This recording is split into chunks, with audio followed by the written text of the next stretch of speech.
নমস্কাৰ বন্ধু বান্ধৱীসকল মই জ্ঞানপথ নামৰ চেনেলটোৰ জৰিয়তে আজি আপোনালোকৰ আগত অসম বুৰঞ্জী অৰ্থাৎ আসাম হিষ্ট্ৰীৰ লগত জড়িত সৰ্বমুঠ 15টা প্ৰশ্ন আলোচনা কৰিম যিকেইটা প্ৰশ্ন MCQ 20ত মই আলোচনা কৰিম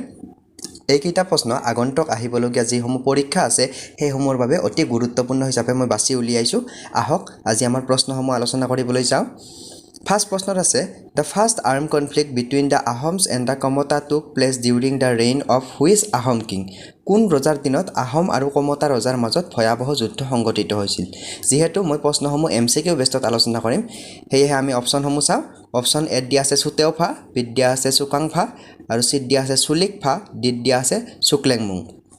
ইয়াৰে শুদ্ধ উত্তৰটো হ'ব অপচন বি সুকাংফা সুকাংফাৰ দিনত আহোম আৰু কমতা ৰজাৰ মাজত ভয়াবহ যুদ্ধ হৈছিল সুকাংফাৰ দেউতাকৰ নাম দিব পাৰে পৰীক্ষাত আহিব পাৰে সুকাংফাৰ দেউতাকৰ নাম আছিল সুবিনফা সুকাংফাৰ লগত এই যুদ্ধত শান্তি চুক্তি হিচাপে কমতা ৰজা প্ৰতাপধ্বজে তেওঁ নিজৰ ছোৱালী ৰাগনী বা ৰাজানীক সুকাংফাৰ লগত বিয়া দিছিল This was the first recorded marriage of an Ahom king with a Hindu princess. এইখন আছিল আহোম সকলৰ প্ৰথমখন হিন্দু প্ৰিন্সেছ বা হিন্দু ছোৱালীৰ লগত বিয়া হোৱা প্ৰথমখন বিয়া এইটো সুধিব পাৰে যে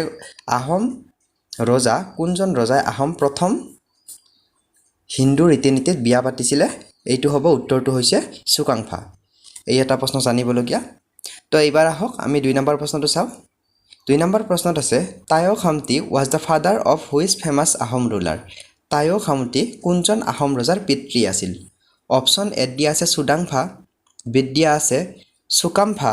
সি দিয়া আছে সুক্ৰাংফা আৰু ডি দিয়া আছে সুতেওফা তায়ো খামতি আছিল আহোম ৰজা সুদাংফাৰ দেউতাক তো সুদাংফা কোন আছিল সুদাংফা আছিল হি ইজ known as বামুণী কোঁৱৰ তো সুদাংফা আন এটা নাম হৈছে বামুণী কোঁৱৰ তেওঁক বামুণী কোঁৱৰ বুলি কিয় কোৱা হৈছিল তেওঁক বামুণী কোঁৱৰ বুলি কোৱা হৈছিল কাৰণ তায়ো খামতি যিজন ৰজা আছিল তেখেতৰ ইয়ংগাৰ কুইন ব্ৰহ্মপুত্ৰৰ পানীত যেতিয়া ঢল আহিছিল বা বানপানী আহিছিল তেতিয়া ব্ৰহ্মপুত্ৰৰ পানীত ৰাফ্ট বা ফেলত উঠি গৈছিল তো এই উঠি যোৱাৰ ফলত তেওঁ গৈ বামুণৰ ঘৰত আশ্ৰয় লৈছিল আৰু বামুণৰ ঘৰত আশ্ৰয় লোৱাৰ পিছতে এই সুদাংফাৰ জন্ম হৈছিল তো যেহেতু বামুণৰ ঘৰত সুদাংফাৰ জন্ম বামুণী কোঁৱৰ হিচাপে জনা যায়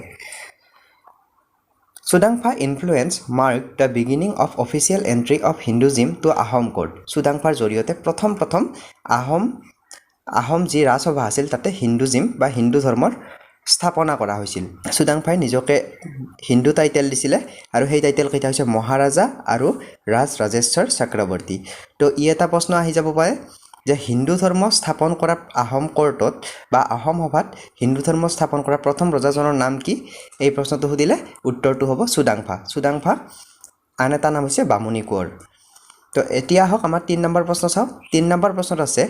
Who was the Ahom ruler during the first Ahom Koch War in 1546? প্ৰথম আহোম আৰু কোচৰ মাজত হোৱা যুদ্ধৰ সময়ত আহোম স্বৰ্গদেৱ কোন আছিল তো আহোম আৰু কোচৰ প্ৰথম যুদ্ধখন হৈছিল 1546 1546 চনত এই যুদ্ধৰ সময়ত আহোমৰ ৰজা কোন আছিল অপচন এ দিয়া আছে সুকলেংমুং বি দিয়া আছে সুকামফা সি দিয়া আছে সুতানফা ডি দিয়া আছে সুহুংমুং ইয়াৰে শুদ্ধ উত্তৰটো হ'ব প্ৰথম আহোম আৰু কোচ ৰজাৰ মাজত যি যুদ্ধ হৈছিল সেই সময়ত আহোমৰ স্বৰ্গদেউ আছিল সুকলেংমুং গড়গয়া ৰজা বুলি কোৱা হৈছিল because he shifted his capital to Garhgaon তেওঁ নিজৰ ৰাজধানীখন গড়গাঁৱত শিফ্ট কৰিছিল বা গড়গাঁৱত স্থাপন কৰিছিল সেয়েহে তেওঁক গড়গয়া ৰজা বুলি কোৱা হৈছিল হি কনষ্ট্ৰাক্টেড নগা আলি ৰোড তেওঁ নগা আলি ৰোড নামেৰে এটা ৰাস্তা তৈয়াৰ কৰিছিল এতিয়া হক আমাৰ 4 নম্বৰ প্ৰশ্নটো চাও 4 নম্বৰ প্ৰশ্নত আছে The reign of which Ahom king marked the beginning of official entry of Hinduism into Ahom court কোনজন আহোম স্বৰ্গদেউৰ দিনত প্ৰথমবাৰৰ বাবে হিন্দু ধৰ্মক আহোম সমাজ নিৰ্মাণ কৰা হৈছিল অপচন এ দিয়া আছে সুহুংমুং বি দিয়া আছে সুদাংফা সি দিয়া আছে সুকামফা আৰু ডি দিয়া আছে সুইটেনফা ইয়াৰে শুদ্ধ উত্তৰটো হ'ব অপচন বি সুদাংফা আহোম স্বৰ্গদেউ সুদাংফাৰ দিনতে প্ৰথমবাৰৰ বাবে হিন্দু ধৰ্মক আহোম সভাত নিৰ্মাণ কৰা হৈছিল বা স্থাপন কৰা হৈছিল এতিয়া হক 5 নম্বৰ প্ৰশ্নটো চাও The post of Borgohai was first created during the reign of Sukafa who was the first Borgohain চুকাফাৰ দিনত প্ৰথম বৰগোহাঁইৰ পদটো সৃষ্টি কৰা হৈছিল প্ৰথম বৰগোহাঁই কোন আছিল অপশ্যন এ দিয়া আছে কননগান বিত দিয়া আছে ফ্ৰান্সেংমুং অপশ্যন চি দিয়া আছে ক্লিংলুমাংগেৰি আৰু ডিত দিয়া আছে মমাই তামুলী ইয়াৰে শুদ্ধ উত্তৰটো হ'ব অপশ্যন এ কননগান Sukafa created two important ministerial posts, the Borgohai and the Buragohai. Sukafai Borgohai আৰু Buragohai নামৰ দুটা পোষ্ট সৃষ্টি কৰিছিল বা পদ সৃষ্টি কৰিছিল Kanangan was the first Borgohai. Kanangan আছিল প্ৰথমজন Borgohain whereas Klingmungari was the first Buragohai. এতিয়া হক 6 নম্বৰ প্ৰশ্নটো চাও Tipam, the first headquarter of Ahoms established by Sukafa lies between তলত উল্লেখিত কোন দুখন ঠাইৰ মাজত আহোমসকলৰ প্ৰথম হেডকোৱাৰ্টাৰ স্বৰ্গদেউ চুকাফাই স্থাপন কৰিছিল ইয়াতে সুধিছে আহোমসকলে স্থাপন কৰা প্ৰথম হেডকোৱাৰ্টাৰ অপশ্যন এ দিয়া আছে দিচাং এণ্ড জিয়াভৰালি বিত দিয়া আছে বুঢ়ীদিহিং এণ্ড দিচাং চিত দিয়া আছে হনকক এণ্ড ৰূপহী আৰু ডিত দিয়া আছে ৰূপহী এণ্ড ভৰালি ইয়াৰে শুদ্ধ উত্তৰটো হ'ব option B Burhidihing and Dichang আহোমসকলৰ প্ৰথম হেডকোৱাৰ্টাৰ স্বৰ্গদেউ চুকাফাই স্থাপন কৰিছিল বুঢ়ীদিহিং আৰু দিচাঙৰ মাজত Sukaphaa reach Brahmaputra valley in 1228 AD 1228 খ্ৰীষ্টাব্দত চুকাফাই প্ৰথম ব্ৰহ্মপুত্ৰ ভেলীত আহি উপস্থিত হৈছিল and establish the first capital of the Ahom in 1253 AD at Charaideo আৰু 1253 চনত প্ৰথম চুকাফাই নিজৰ ৰাজধানী চৰাইদেউত স্থাপন কৰিছিল এতিয়া হক আমাৰ 7 নম্বৰ প্ৰশ্ন during the reign of Sudangpha the conflict between the Ahoms and the Nara king of Mungkang took place what was demarcated as the boundary between two forces Ahom ৰজা সুদাংফাৰ দিনত আহোম আৰু নৰ ৰজা মুংকাং বা চুৰামফাৰ যুদ্ধ হৈছিল আৰু এই যুদ্ধৰ পৰিণামত দুয়োপক্ষৰ সীমা এটা নিৰ্ধাৰণ কৰা হৈছিল এই সীমাটো কি আছিল অপশ্যন এ দি আছে ৰিভাৰ মানস বিত দি আছে ৰিভাৰ বুঢ়ীদিহিং চিত দি আছে পাটকাই হিলছ আৰু ডিত দি আছে নগা হিলছ ইয়াৰে শুদ্ধ উত্তৰটো হ'ব option C Patkai hills a pitched battle was fought at Kuhiarbari in the Tipam country and eventually a formal treaty was concluded in 1401 in which the Patkai was fixed as the boundary between the Ahom kingdom and the Mungkang kingdom. এতিয়া হক 8 number প্ৰশ্নটো চাওক After the suppression of the Tipamia rebellion, Sudangfa shifted his capital to which place? Tipamia সকলৰ দমন কৰাৰ পিছত সুদাংফাই ৰাজধানী ক'ত সজাইছিল যেতিয়া যুদ্ধ হৈছিল টিপামিয়া আৰু আহোমৰ মাজত সেই যুদ্ধৰ পিছত সুদাংফাই নিজৰ ৰাজধানীখন সলনি কৰিছিল ক'ত স্থাপন কৰিছিল সুধিছে অপশ্যন এ দি আছে বকটা নিয়াৰ দিহিং বিত দি আছে সাৰগুয়া নিয়াৰ দিহিং অপশ্যন চি দি আছে বৰচলা নিয়াৰ দিহিং আৰু অপশ্যন দি আছে জৰহাট ইয়াৰে শুদ্ধ উত্তৰটো হ'ব সুদাংফাই ৰাজধানী স্থাপন কৰিছিল option B Sargua near Dihing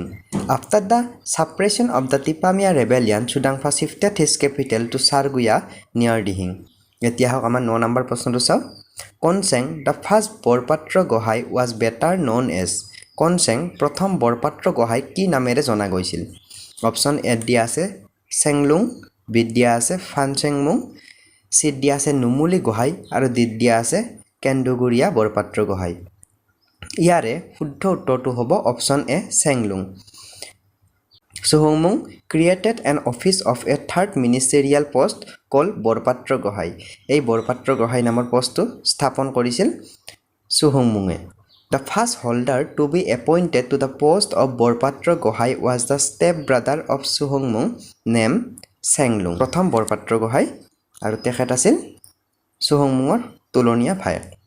who was later named as Koncheng পিছলৈ তেখেতক কনচেং নামেৰেও জনা গৈছিল after his appointment to the rank of Borpatra Gohain পোষ্টত তেখেতক নিযুক্তি দিয়াৰ পিছত তেখেতক কনচেং নামেৰেও জনা গৈছিল এতিয়া হওক আজি আমাৰ 10 নম্বৰ প্ৰশ্নটো চাওক the first Ahom Tipam conflict টুক place during the time of কোন আহোম ৰজাৰ দিনত আহোম আৰু টিপামসকলৰ মাজত সংঘাত সৃষ্টি হৈছিল অপশ্যন এ দিয়া আছে চুকাংফা বিত দিয়া আছে সুহুংমুং চিত দিয়া আছে সুদাংফা আৰু ডিত দিয়া আছে ৰাজেশ্বৰ সিংহ ইয়াৰে শুদ্ধ উত্তৰটো হ'ব অপশ্যন চি সুদাংফা আহোম ৰজা সুদাংফাৰ দিনত প্ৰথম আহোম আৰু টিপামসকলৰ মাজত সংঘাত সৃষ্টি হৈছিল the Tipam chief was very much displaced with the pro-Hindu policy of Sudangpha and came into conflict with him. যিজন টিপাম চিফ আছিলে তেখেতে সুদাংফাৰ যি হিন্দু ৰীতি-নীতি আছিল তেখেতৰ বিৰোধিতা কৰিছিল সেই ফলতে আহোম আৰু টিপামসকলৰ মাজত যুদ্ধ সংঘটিত হৈছিল এতিয়া 11 নম্বৰ প্ৰশ্ন চাও which Ahom king shifted his capital to Bokota near Dihing কোন আহোম ৰজাই দিহিং নৈৰ পাৰৰ বকতাত ৰাজধানী পাতিছিল অপচন এ দিয়া আছে সুদাংফা বি দিয়া আছে সুকৰাংফা চি দিয়া আছে সুকামফা আৰু ডি দিয়া আছে সুহুংমুং ইয়াৰে শুদ্ধ উত্তৰটো হ'ব অপচন ডি সুহুংমুং আহোম ৰজা সুহুংমুঙে দিহিং নৈৰ পাৰৰ বকতাত ৰাজধানী পাতিছিল সুহুংমুং was the son of Supimfa who ascended the throne in about 1497 সুহুংমুং আছিল সুপিমফাৰ পুত্ৰ আৰু তেখেতে শাসনভাৰ গ্ৰহণ কৰিছিল 1497 খ্ৰীষ্টাব্দত সুহুংমুং is called দিহিঙীয়া ৰজা সুহুংমুঙক দিহিঙীয়া ৰজা হিচাপে জনা গৈছিল কাৰণ তেখেতে দিহিং নৈৰ পাৰত বকতাত ৰাজধানী পাতিছিল কাৰণে তেখেতক সুহুংমুঙক দিহিঙীয়া ৰজা হিচাপে জনা গৈছিল আৰু তেওঁ স্বৰ্গ নাৰায়ণ নামৰ উপাধি এটা গ্ৰহণ কৰিছিল এতিয়া 12 নম্বৰ প্ৰশ্ন which Ahom ruler shifted his capital to Gargaon এইটো প্ৰশ্ন আমি অলপ আগতে পালোৱে কোন আহোম ৰজাই নিজৰ ৰাজধানী গড়গাঁৱত পাতিছিল অপচন এ দিয়া আছে সুকলেংমুং বি দিয়া আছে সুদাংফা চি দিয়া আছে সুহুংমুং আৰু ডি দিয়া আছে সুকাফা ইয়াৰে শুদ্ধ উত্তৰটো হ'ব সুকলেংমুং also known as গড়গয়া ৰজা because he shifted his capital to Gargaon সুকলেংমুঙক গড়গয়া ৰজা হিচাপে জনা গৈছিল কাৰণ তেখেতে গড়গাঁৱত নিজৰ ৰাজধানীখন স্থাপন কৰিছিল এতিয়া 13 নম্বৰ প্ৰশ্ন in which year Bakhtiyar Khilji invaded Assam Bakhtiyar Khilji কোন চনত অসম আক্ৰমণ কৰিছিল অপচন এ দিয়া আছে 1205 অপচন বি দিয়া আছে 1203 অপচন চি দিয়া আছে 1206 আৰু অপচন ডি দিয়া আছে 1209 ইয়াৰে শুদ্ধ উত্তৰটো হ'ব অপচন সি 1206 খ্ৰীষ্টাব্দত 1206 চনত বখতিয়াৰ খিলজি যিজন মুছলিম ইনভেডৰ আছিল প্ৰথম মুছলিম ইনভেডৰ তেখেতে 1206 খ্ৰীষ্টাব্দত অসম আক্ৰমণ কৰিছিল 14 নম্বৰ প্ৰশ্ন The Treaty of Majuli 1563 was signed during the reign of which Ahom ruler Majuli সন্ধি 1563 চনত যি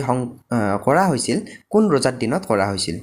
অপচন এ দিয়া আছে সুদাংফা বি দিয়া আছে সুহুংমুং চি দিয়া আছে সুকামফা আৰু ডি দিয়া আছে সুকৰাংফা বা মাজুলী সন্ধি 1563 চনত কৰা হৈছিল সুকামফাৰ দিনত Sukamfa was popularly known as Khora Roja. Sukamfar an eta naam Khora Roja. The Treaty of Majuli was signed between the Ahoms and the Kos. Ahom আৰু Kosৰ মাজত মাজুলী সন্ধি 1563 চনত কৰা হৈছিল। এতিয়া হক আজি আমাৰ শেষৰটো প্ৰশ্ন আলোচনা কৰো 15 নম্বৰ প্ৰশ্ন In ancient Assam সুবৰ্ণপীঠ are lying between পৌৰাণিক অসমৰ সুবৰ্ণপীঠ বুলি ক'লে কি বুজা গৈছিল অপচন এ দিয়া আছে ৰূপহী এণ্ড ভৰালী বি দিয়া আছে হনকক এণ্ড কাৰাতয়া চি দিয়া আছে ডিক্ৰাং এণ্ড ভৰালী ডি দিয়া আছে বৰহিদিহিং এণ্ড দিচাং ইয়াৰে শুদ্ধ উত্তৰটো হ'ব option A Rupahi and Bharali পৌৰাণিক অসমৰ সুবৰ্ণপীঠ বুলি ক'লে option A Rupahi and Bharali বুলি জনা গৈছে According to the Kamrupar Buronji the divisions were Kampit Ratnapit Subarnapit and Somarpit Kampit Karatoya to Sankosh Ratnapith বুলি কোৱা হৈছিল হনকক টু ৰূপহী সুবৰ্ণপীঠ বুলি কোৱা হৈছিল ৰূপহী টু ভৰালী আৰু সৌমৰপীঠ বুলি কোৱা হৈছিল ভৰালী টু দিবাং ধন্যবাদ জ্ঞাপন কৰিছো আপোনালোকে অতি ধৈৰ্য সহকাৰে মোৰ 15টা প্ৰশ্ন চোৱাৰ বাবে যদি এই 15টা প্ৰশ্ন আপোনালোকে ভাল পাইছে তেতিয়া হলে ভিডিওটো লাইক কমেন্ট শেয়াৰ আৰু সাবস্ক্ৰাইব কৰিব নাপাহৰিব ধন্যবাদ জ্ঞাপন কৰি আজিৰ ভিডিওটি ইমানতে সামৰিছো ধন্যবাদ